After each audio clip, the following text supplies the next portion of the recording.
Morning students, how are you? Hope you are healthy and happy. So let us begin our today's session with the word of the day.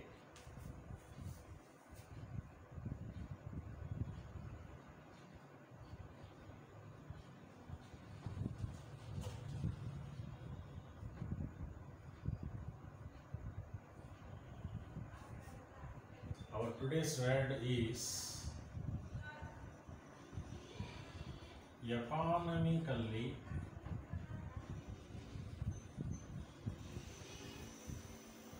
inactive. Economically inactive. What? It seems to be a very strange to you. Yeah. Economically inactive means unemployed.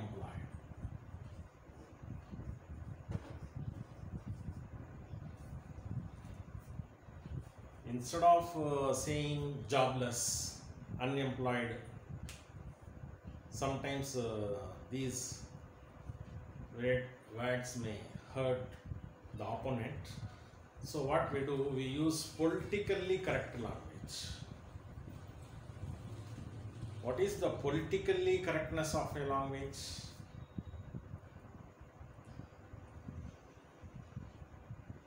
Politically correct language and politically incorrect language. See, if you say that my cousin is jobless, my cousin is unemployed, sometimes these words may offend a listener.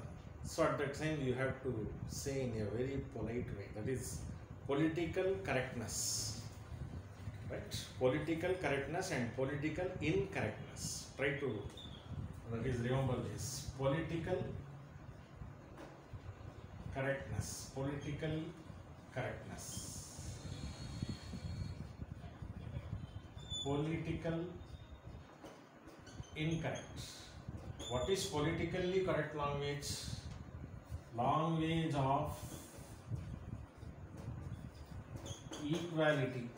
Language of equality. Politically incorrect is language of discrimination. Language of discrimination.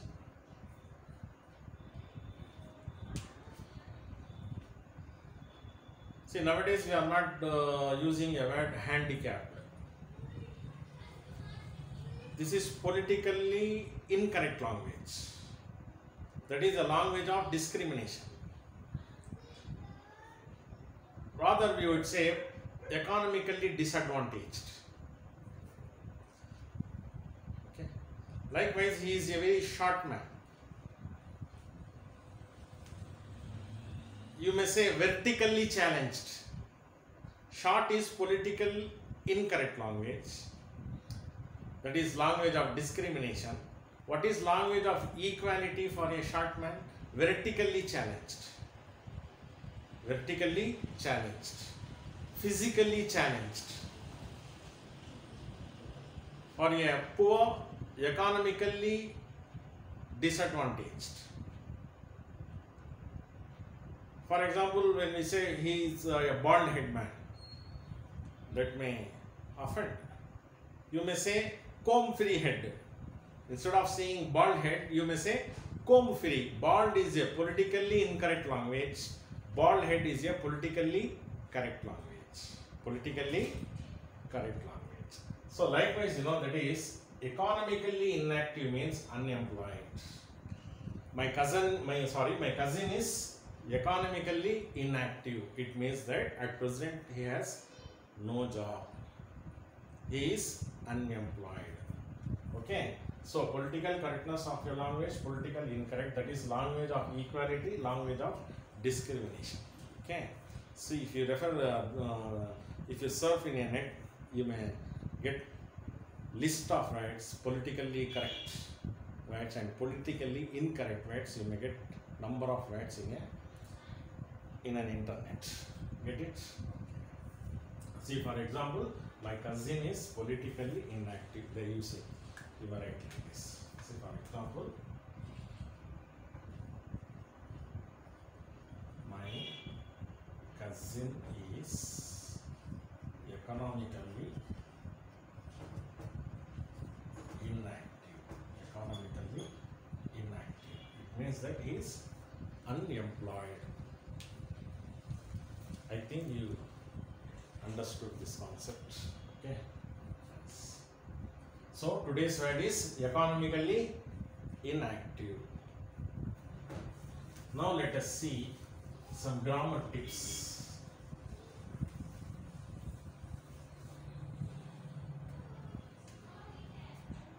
Difference between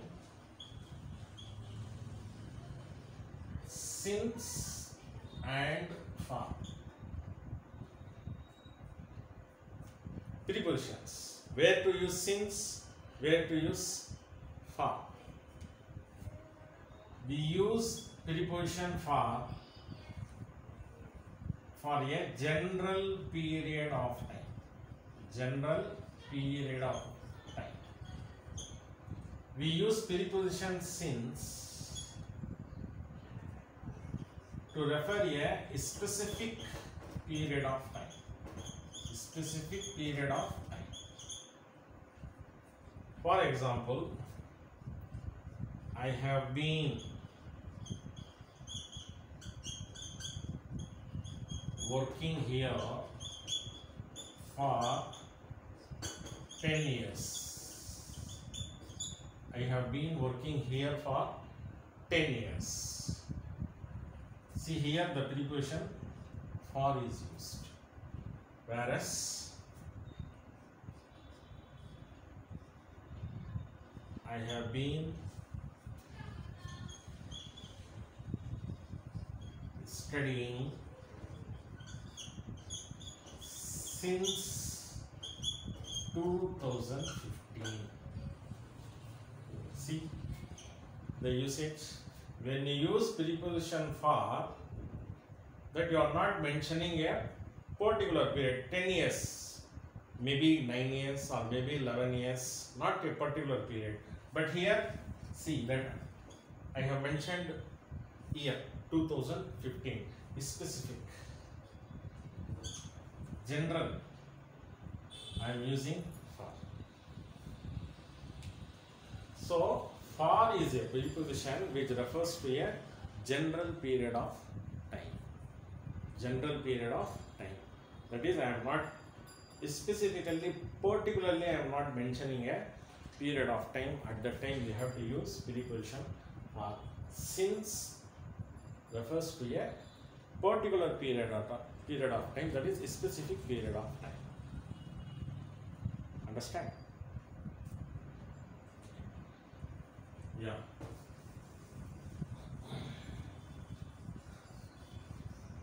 Now we are at the end of our unit 5. Let us discuss our last essay in our unit 5 session. Today we shall discuss on the topic, if character is lost, everything is lost. If character is lost, everything is lost. The very topic tells you what we are going to discuss now. See, usually, generally it is said that character is destiny. Character is destiny. Character is destiny. Destiny is your life. That means character is life. See, remember one thing, since time immemorial, many personalities came into the world, they lived for a particular period of time, then they parted away. Are we remembering each and every person? Is it possible? No, impossible. Many rich people lived,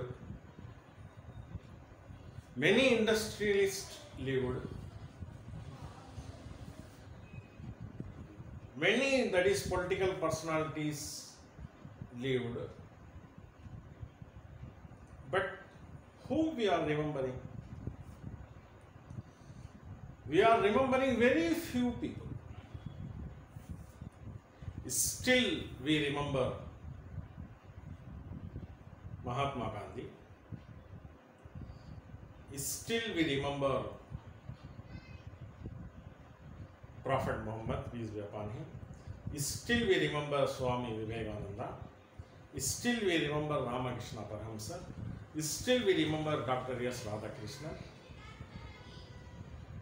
Still we remember Jesus Christ, peace be upon him. Still we remember Buddha and so on. Why we remember only these personalities? What is their speciality in them? Why they are so unique? Why? Because these people are the people of righteousness. They uphold righteousness in their entire life. We remember, that is a person is remembering, that is a great rich people and industrialists only in that particular period. They lived, they achieved for a short period of time. After that time, as a time went by, we simply forget those people. But even after 1,000 years, why we remember these personalities? The only reason is they have reformed the society. They have brought reformation in the society. They have created a vision in human beings' life. They have preached good things. They have preached philosophies. They have preached all the values to the society. And the very important thing is that they have not only preached, but they have practiced. They have practiced. They lived. And they themselves become a living example of their own philosophies and own principles. They themselves lived. They didn't stop with their preachings. See, preaching is very easy. What it shows their morality. It shows their morality. This is a open testimony for their character. How they build their character. They were accountable for whatever they have preached. All those personalities were men of characters. See, generally, you might have seen, even today, how we remember people. See, for example, when you saw a vinyl banner, that is a so and so is dead. When you pass through, when you see a hoardings, when you see that is a poster, how we estimate a person's life? By merely looking at his name and face, we say that, okay, he's a nice man. He's a nice man. Or sometimes what we say, he's a worst fellow. He's a worst fellow. So our entire life ends with only two acts. People give instant verdict. For 70 years or 80 years of life, people remember you only by these two words. Either they say, okay, he's a nice man, very nice man. Or what they would do, they would say, Rama Mosamana man, he is a worst fellow. Simply they go away from the spot.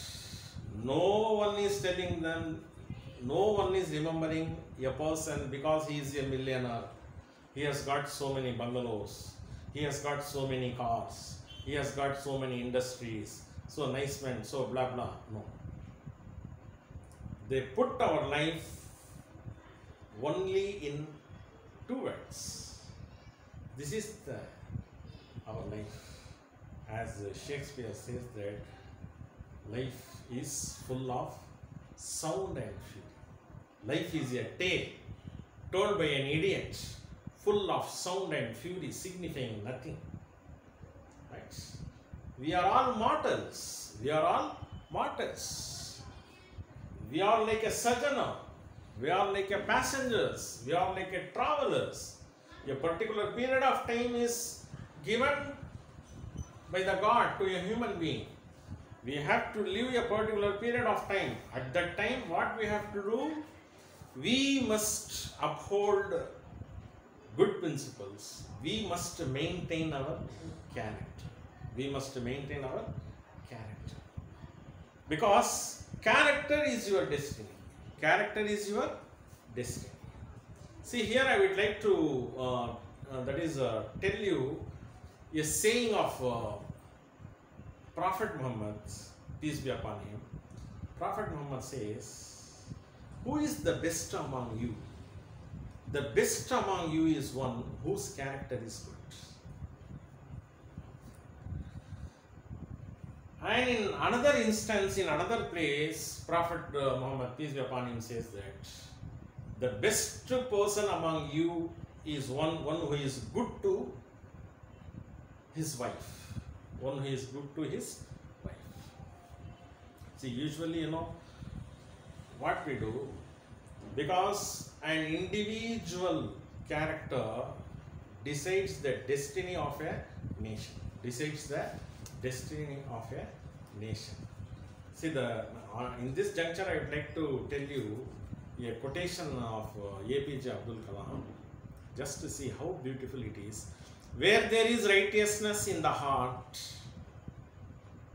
there is a beauty in the character. Where there is a beauty in the character, there is a harmony in the home. Where there is a harmony in the home, there is an order in the nation. There is an order in the nation. How beautiful it is. See, from where the character begins from the heart and ends, that designs the destiny of our nation. When our heart is on righteousness, that adds more beauty to our character. If our character is very beautiful, that brings harmony in the home. If a harmony in the home, then there will be an order in the nation. Otherwise, everything gets collapsed. So, the main pillar of our life is character. Pillar of our life is character. The same APJ Abdul Kalam says that knowledge gives you power. Knowledge gives you power. Knowledge gives you power, whereas character gives you respect. Character gives you respect. See, try to understand that, how important it is. How important it is. Very simple. See, being a man of character, you can simply, you can influence people. For what? For that, what you have to do? Very simple. Be polite. Be polite. Be kind towards others. Don't use harsh words. Say thank you. Say excuse me. Say please. What you are going to do? Are you going to give your asset to that opponent? By saying so, easily you can win the heart of Anybody. Within a fraction of second, you can get one new friend. And on the contrast, within a fraction of second, you can gain an enemy too. See, for example, you must be very, very careful while you use words. Suppose if you are traveling or you in a bus or wherever you are, if you say, "Sir, can you move please? Can you move please?" Then how he would react to you? And definitely, he is very happy. Keep a smiling face and say, "Sir, can you move please?" Definitely, your words will make a person happier. Or else, "Sir, go away. Go away. Move. Move. Can you please move?" See the difference. When you say move, you are very harsh. Or else you would say, "Can you please move a bit?" See the difference. Both words are grammatically correct. But the way you use it. See, you must be very, very careful. Your character and your conduct decides your destiny. Decides your destiny. See, while you interact with others, see, wherever you go, the more you are polite, the more you extract work from others. But it doesn't mean that you have to be surrender. Surrendering is different. Surrendering is different. Surrendering, it is if you surrender, it is a cowardice. You become coward. You need not to surrender. You need not to surrender. See, that is the character is totally different. That is a right conduct is different. Surrendering is different. By having a right conduct, you can win the hearts of people. Okay, from where it has to begin? What is to be done? The first thing is that character building begins at home. Character building begins at home. Particularly, parents must play a very important role in building the character of their wards, because they are simply imitating. Children simply imitating their parents, how they talk, how they behave, right? They simply follow. See, while we use words, while we do something, we must be very, very careful. Each and every act has its own impact. And the very important thing is that, see, generally, what is the beauty of a good character? Why should we be like this? See, there is one beautiful quotation, because that comes to my mind. That is Leo Tolstoy's quotation. I would like to share with you. Very beautiful quotation. When you feel pain, you are alive. When you feel others' pain, you are a human being. When you feel pain, you are alive.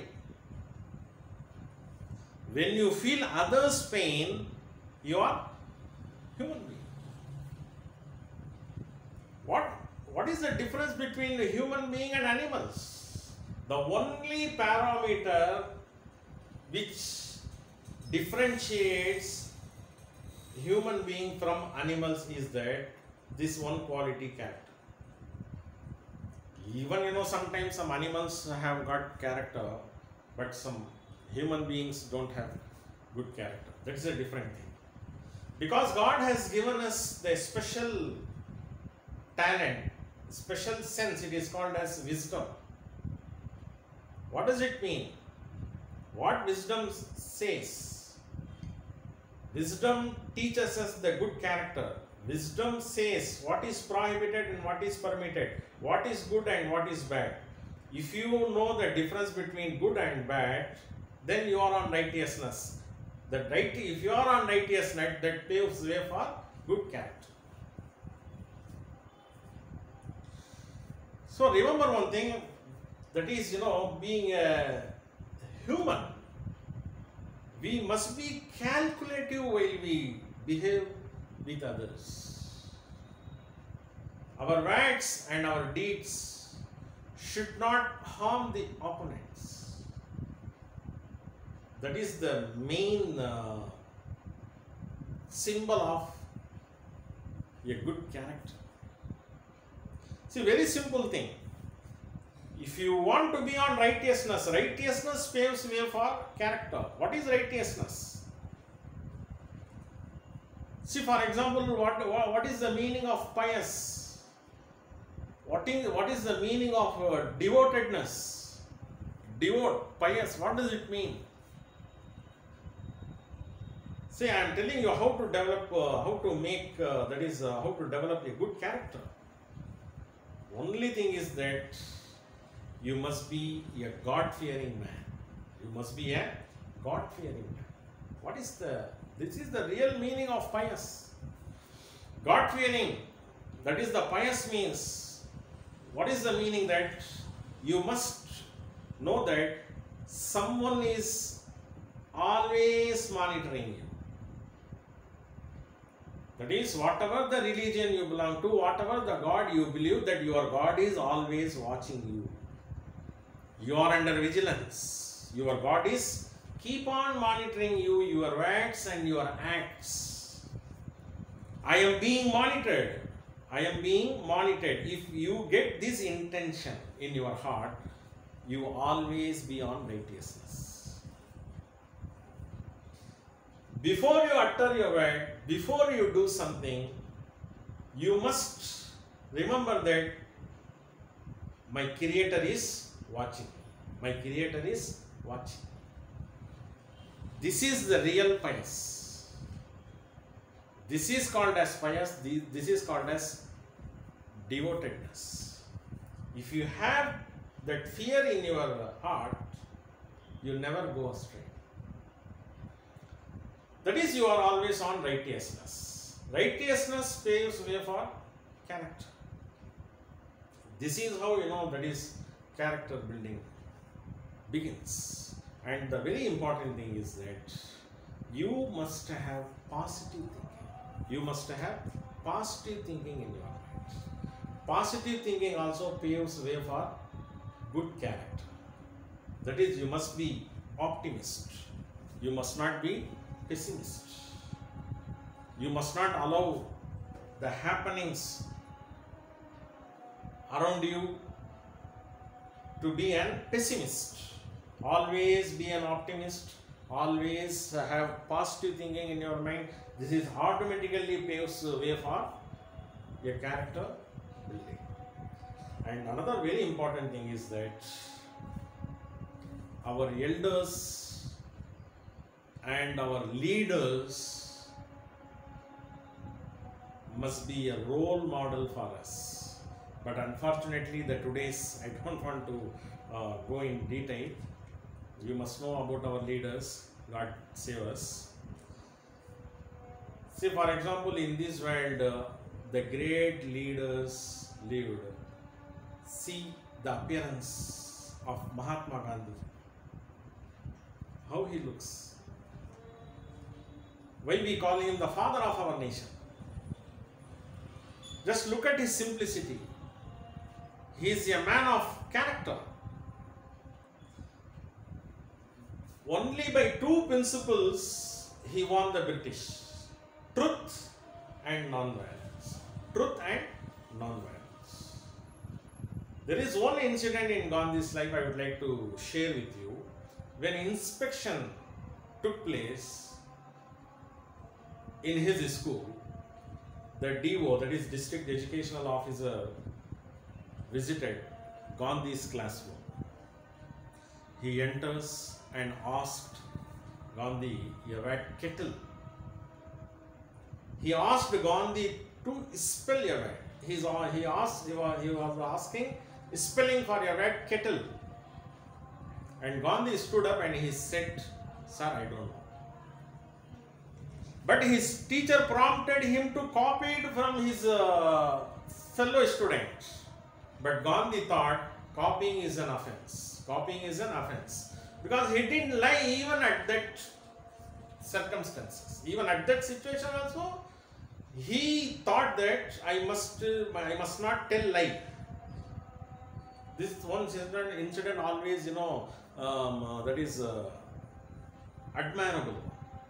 So remember that, very simple, when we lost wealth, we can gain. When we lost our health, we can gain by taking medicine.